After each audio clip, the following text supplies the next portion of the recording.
Google themselves, the parent company of YouTube, yesterday actually came out and admitted something that I was somewhat ambivalent about revealing.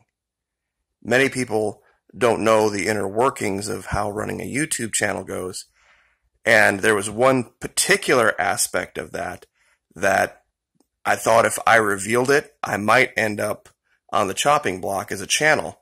But since they revealed it, I can go ahead and talk about it. It has to do with the comments section of videos. It's one of the reasons I started to migrate some more of the more controversial content over to patreon.com for only $1 a month. Even though there is a subscriber side at YouTube, they still watch everything. Now, the thing that most people didn't know is that your channel is reviewed not only based on the things that you can control, but things you really can't control or are not willing to control. You see, I can be held responsible for the thumbnail that you see, the title, the content, the imagery inside the video, all of that. And I have absolutely no problem being held to account for all of that, because that's within my ability to control. But the comments section, where anybody can come show up and say anything, even people with bad intent will come and spam the comments section. If they don't like a channel, they don't like its direction, they know exactly the keywords to type into comments, and comments in the dozens, if not hundreds, to make YouTube look at your channel. Let me say that again to be more clear.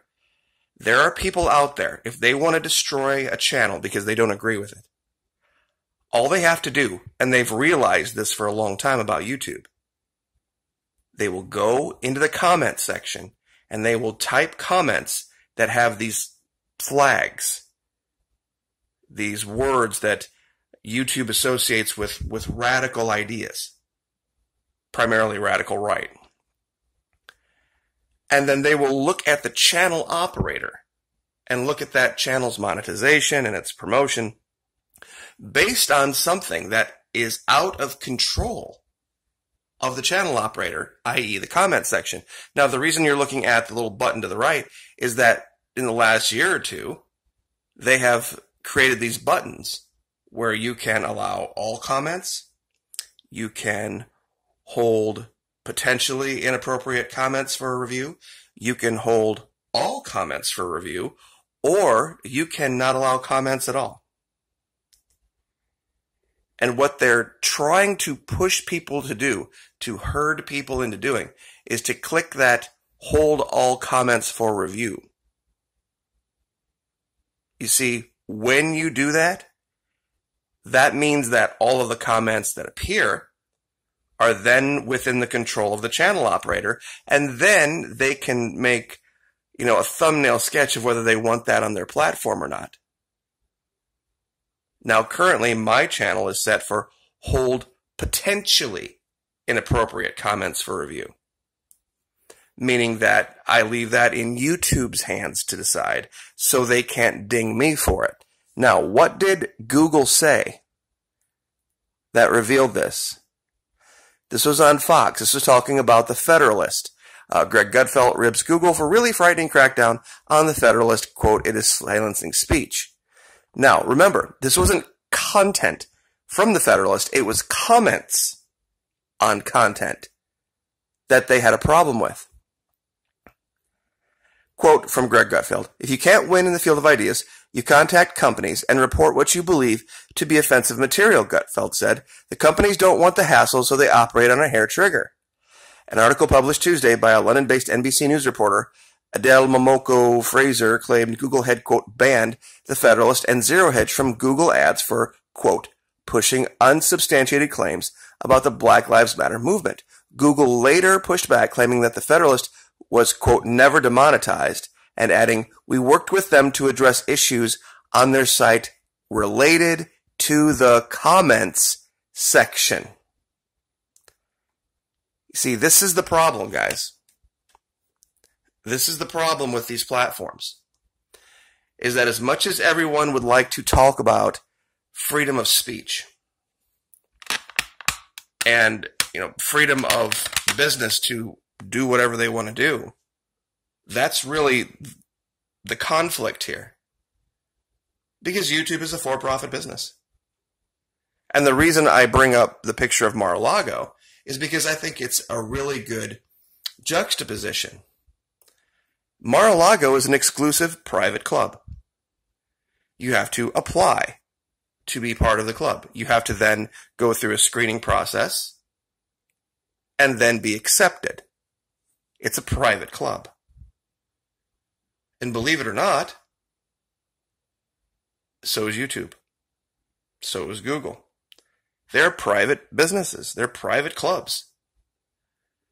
And just like Mar-a-Lago can set any standard it wants for its private club, so can Google and so can YouTube for their for what they want there. It's not a public place. While the internet is a public place, just like out driving around on the road, those are public roads.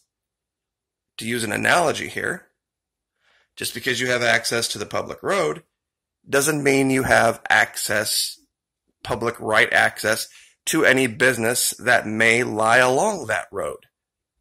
And that's kind of what YouTube is. It's a business along the side of the road.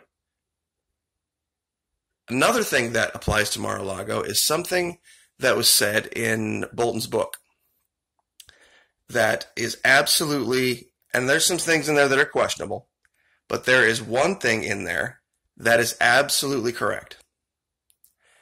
He made an allegation that Mr. Trump thought that Venezuela was really kind of part of the U.S. I know exactly where he gets that. It's the culture of South Florida where this club is. Many of the people that had the wherewithal, the finances, to be able to afford to go to this club and be a member of it were Venezuelan. See, you say Venezuelan person these days, and you think of this poor, starving person suffering under social... It's crap. In South Florida, the Venezuelans that were controlling the country before Chavez and Maduro took it away from them were living in the United States. Imagine that for just a second. Imagine if Washington, D.C. and all the major big business owners weren't actually living in the United States. Imagine if your entire government was not anywhere where you could even go protest in front of their offices. Imagine that. That's what was going on in Venezuela prior to Chavez and Maduro.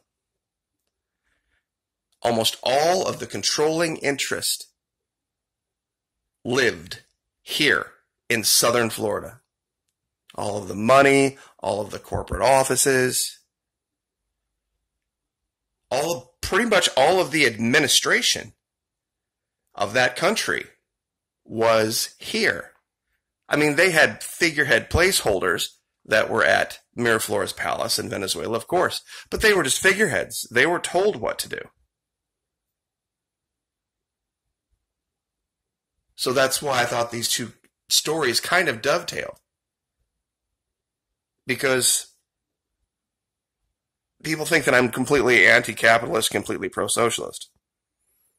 That's absolutely not true.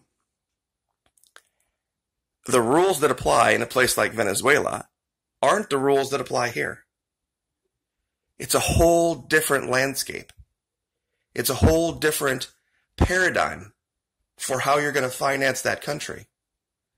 How you're going to, make the wheels and the engines of finance work in a place like Venezuela is an entirely different thing. You can't just say all capitalism is good everywhere all the time, and you can't say all socialism is bad everywhere all the time. And there are different levels and different definitions of both of those words. It's a complicated thing. People these days don't like to think very much for themselves. So it's a hard argument to have with people. But I just wanted to cover this today briefly to also address the thing with the bridge in Stuart, Florida. It was never at risk of collapse. That was a whole bunch of nonsense. A little chunk of concrete fell off in the water. They found a crack during a bridge inspection, so they closed one side of the bridge. The other side was always open while they were doing inspections, and the Coast Guard just didn't want boats going underneath the bridge while they were inspecting it. And so they kind of made a statement that was probably a bit over the top. So no big deal going on in Stuart, Florida. Mar-a-Lago is a great example of culture, of private culture. I honestly think with the way everything is going with all of the police officers resigning, I think that's a good thing. Take them out of public service and put them in private service. Let the people that can afford to pay for the police services pay for them. Won't be hard. And let these good cops that are resigning come work for places that are safe, and then let everything else just become what it's going to be. The Atlanta police last night were answering calls in areas that they knew it was going to be a lose-lose. So, anyway, I will leave it there. Like, share, subscribe. Thank you so much. We'll see you next time.